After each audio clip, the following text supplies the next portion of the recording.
नमस्कार, स्वागत है आपका एजे क्लासेस में और मैं जय सिंह आप लोगों का स्वागत करता हूं। आज हम भारतीय भूगोल के बारे में कुछ भारत के सामान्य परिचय और भारत से जुड़ी हुई सीमाएं और पड़ोसी देशों के बारे में कुछ चर्चा करेंगे। तो ये हमारा पार्ट फर्स्ट है और पार्ट सेकंड हम नेक्स्ट वीडियो में जो आएगा उसमें इससे आगे के बारे में चर्चा करेंगे। तो चलिए देखते हैं। ये हमने यहाँ पे नक्शा बनाया है भारत का। तो ये है भारत और इंडिया।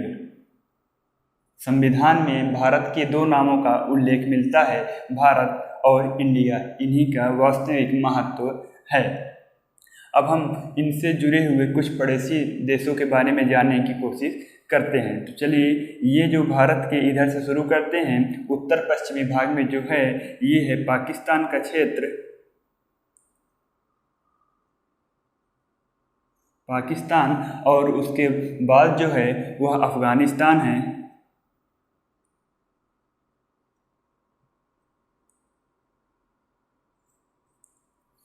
और इधर जो बहुत बड़ा दिख रहा है ये है चीन का क्षेत्र और यहाँ पे है तिब्बत। लेकिन यह चीन का ही भाग है, यह चीन के कब्जे में है, यह चीन का ही भाग है। ये वाला भाग जो है यह है नेपाल और ये जो क्षेत्र दिख रहा है आपको ये है भूटान। और ये जो चीन के बाद ये क्षेत्र आपको दिख रहा है यह है म्यांमार। यह भी भारत का पड़ोसी देश है। ये भारत के कुछ पड़ोसी देश हैं और ये जो है ये सब समुद्री सीमा से लगा हुआ इसे कहते हैं श्रीलंका।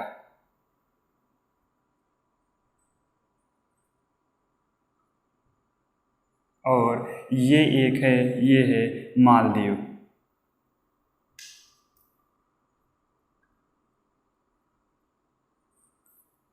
तो ये भारत के पड़ोसी देश हैं। अब आइए इसके बारे में हम चर्चा करेंगे। भारत के बारे में जान लेते हैं। भारत का ऊपर वाला क्षेत्र जो है उत्तरी भारत और नीचे वाला क्षेत्र दक्षिणी भारत कहलाता है। यहाँ पे एक पर्वत है जिसका नाम है विंध्याचल पर्वत।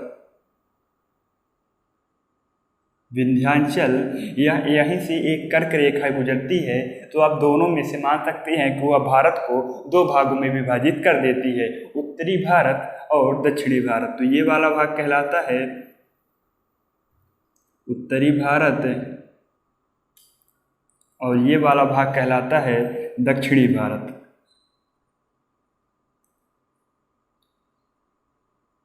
भारत के इस क्षेत्र में जो है इसे कहते हैं बंगाल की खाड़ी। भारत तीन ओर से समुद्र से जुड़ा हुआ है। तो ये क्षेत्र कहलाता है बंगाल की खाड़ी और ये क्षेत्र कहलाता है अरब सागर।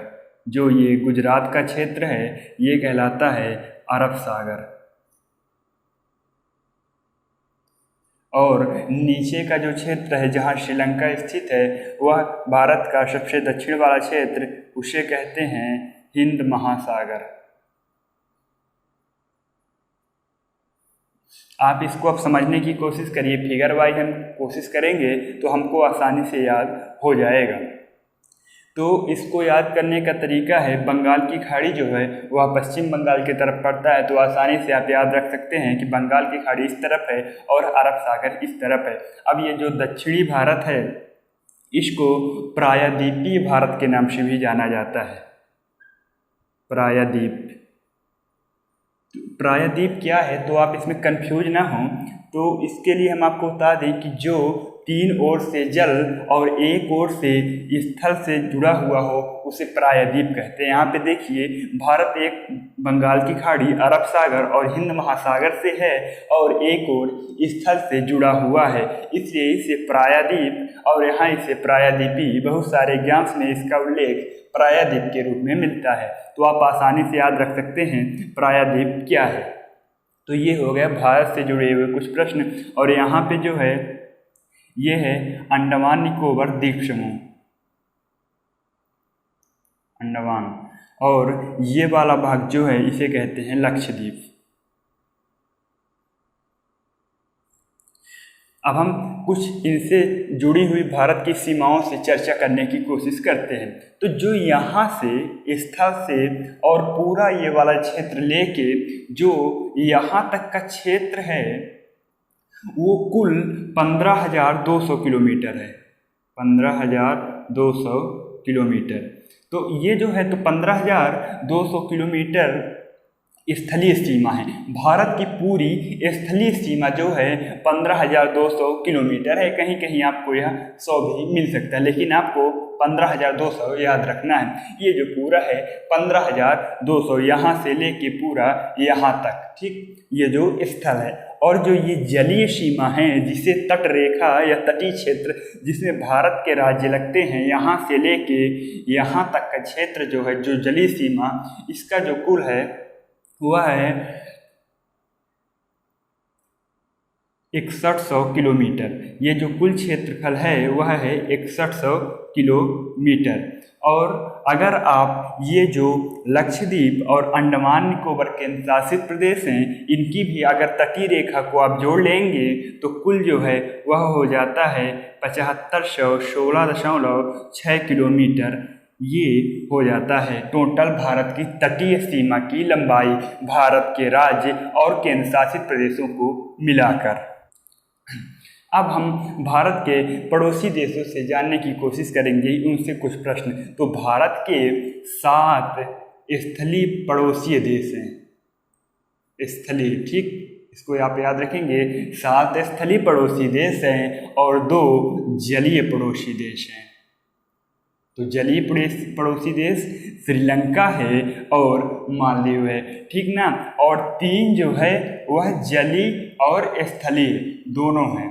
3 देश भारत के जो पड़ोसी हैं वह जलीय और स्थलीय है। तो कौन कौन से वह हैं? तो वह पाकिस्तान, ये देखिए यहाँ से जुड़ रहा है, बांग्लादेश बंगाल की खाड़ी से जुड़ता है, और म्यांमार जो है, यह 3 जलीय और स्थलीय भारत की सीमा से लगते हैं। तो आपको आसानी से अब समझ में आ गया होगा कि 7 जो ये हैं ये वाले हो जाते हैं, 2 मालदीव और श्रीलंका हो जाते हैं, 3 म्यांमार, पाकिस्तान और बांग्लादेश हो जाते हैं। अच्छा, भारत की सबसे ज़्यादा सीमा आपको देखने में जो है चीन बड़ा जरूर लग रहा है, लेकिन चीन नहीं है। भारत की सबसे ज़्यादा सीमा ये जो देश है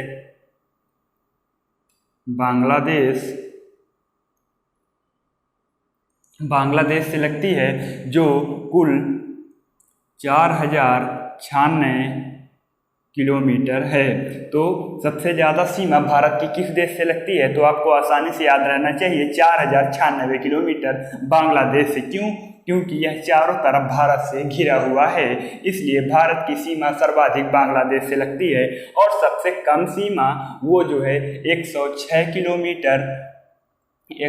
किलोमीटर अफगानिस्तान से लगती है, जो वर्तमान में पीओके यानी पाक अधिकृत कश्मीर के अंतर्गत आता है। तो मतलब सबसे कम सीमा अफगानिस्तान के साथ लगती है। सीमा से जुड़े हुए कई क्वेश्चंस पूछे जाते हैं एग्जाम में, लेकिन इनकी जो ये किलोमीटर में होता है इनसे कम क्वेश्चन पूछे जाते हैं, क्योंकि 1-2 किलोमीटर ऊपर नीचे हो जाता है। अलग अलग बुक्स में आपको अलग अलग देखने को मिलता है। तो आप सिंपली आप बांग्लादेश का जरूर याद रखें, सबसे ज़्यादा बांग्लादेश की सीमा लगती है। अब आइए हम कुछ इधर अन्य जुड़े हुए भारत से कुछ क्वेश्चंस के बारे में जानते हैं। तो ये जो बंगाल की खाड़ी है, बंगाल की ये जो खाड़ी है, इसमें कुल जो अंडमान निकोबार द्वीप समूह समेत 204 द्वीप हैं। भारत के 204 द्वीप जो है तो वह बंगाल की खाड़ी में हैं, और जो इधर है 43 द्वीप भारत के अरब सागर में है।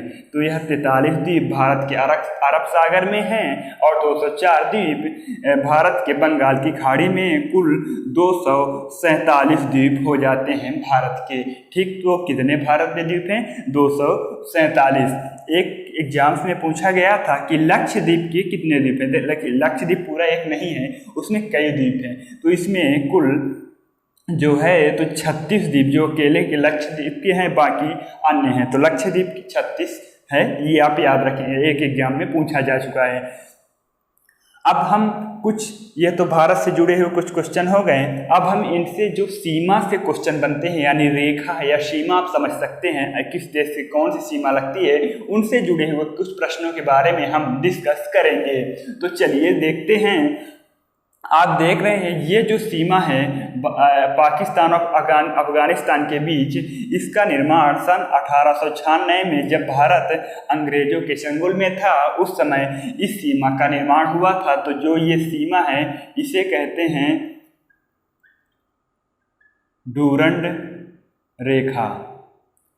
डूरंड रेखा जो ये है, यह जो है तो यह अफगानिस्तान के बीच है। तो इसमें से आपको दो क्वेश्चन आपको याद बनते हैं कि जब यह सीमा का निर्माण हुआ तो किन दो देशों के बीच हुआ, तो भारत और भारत और अफगानिस्तान के बीच हुआ, क्योंकि उस समय भारत का विभाजन नहीं हुआ था। जब भारत का विभाजन हो गया तो अब वर्तमान में वह कहाँ है, तो वह डूरंड रेखा जो है पाकिस्तान और अफगानिस्तान के बीच की रेखा है। और पहले कहाँ थी, भारत और अफगानिस्तान के बीच में। निर्माण कब हुआ, 1896। अब जो ये रेखा आप देख रहे हैं, ये वाली रेखा, ये रेखा भारत और पाकिस्तान, तो जब भारत स्वतंत्र होने वाला था उस समय इस रेखा का निर्माण हुआ सन 1947 में। 1947 में इस रेखा का निर्माण हुआ। इस रेखा को कहते हैं रेड क्लिफ रेखा। रेड क्लिफ रेखा, रेड क्लिफ रेखा ये वाली कहलाती है। कौन सी रेखा कहलाती है, red Cliff. Sir red Cliff के नेतृत्व में इस रेखा का निर्माण हुआ था, इसलिए इसे रेड क्लिफ रेखा कहते हैं। कब हुआ था, 1947 में। जो भारत और पाकिस्तान की मध्य रेखा है उसे रेड क्लिफ रेखा कहते हैं। और ये वाला हिस्सा आप देख रहे हैं, और जो अन्य हिस्सों में सन 1914 में एक रेखा मैकमोहन के नेतृत्व में भारत और चीन के मध्य हुई थी। तो उस रेखा का नाम है मैकमोहन। तो ये रेखा जो है तो भारत और चीन के मध्य है। कौन सी रेखा, मैकमोहन रेखा। मैकमोहन रेखा भारत और चीन के मध्य में है। 1914 में इसका निर्माण होता है मैकमोहन के नेतृत्व में। तो ये वर्तमान में भारत और चीन। अब एक यहाँ आप याद रखेंगे, ये जो भारत और श्रीलंका जो देश है, इनको एक रेखा विभाजित करती है, जिसको कहते हैं पाक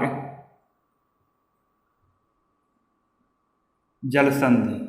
पाक जल संधि भारत और श्रीलंका को विभाजित करती है। तो आपको पाक से ये नहीं समझना है कि पाकिस्तान है, यह वास्तव में एक रेखा का नाम है। यहाँ एक मन्नार की खाड़ी है जो भारत और श्रीलंका को विभाजित करती है। मन्नार की खाड़ी पर यह पाक जल संधि रेखा स्थित है। तो भारत और श्रीलंका को विभाजित करती है कौन सी रेखा, पाक जल संधि। पाक जल संधि भारत और श्रीलंका को विभाजित करती है। तो ये कुछ भारत से जुड़े हुए क्वेश्चन थे, और इनसे संबंधित जो भारत के क्वेश्चन अंदर के हैं, कितने राज्यों की सीमा, भारत की स्थिति, दक्षिणतम बिंदु, उत्तरतम बिंदु, ये सब हम पार्ट 2 में डिस्कस करेंगे। आज हम कुछ पड़ोसी देशों और उनसे जुड़े हुए कुछ क्वेश्चन पर हमने डिस्कस किया है। उम्मीद करता हूं कि आपको यह वीडियो पसंद आया। अगर आपको यह वीडियो पसंद आता है तो आप हमारे चैनल को लाइक करें, सब्सक्राइब करें और शेयर करें। धन्यवाद।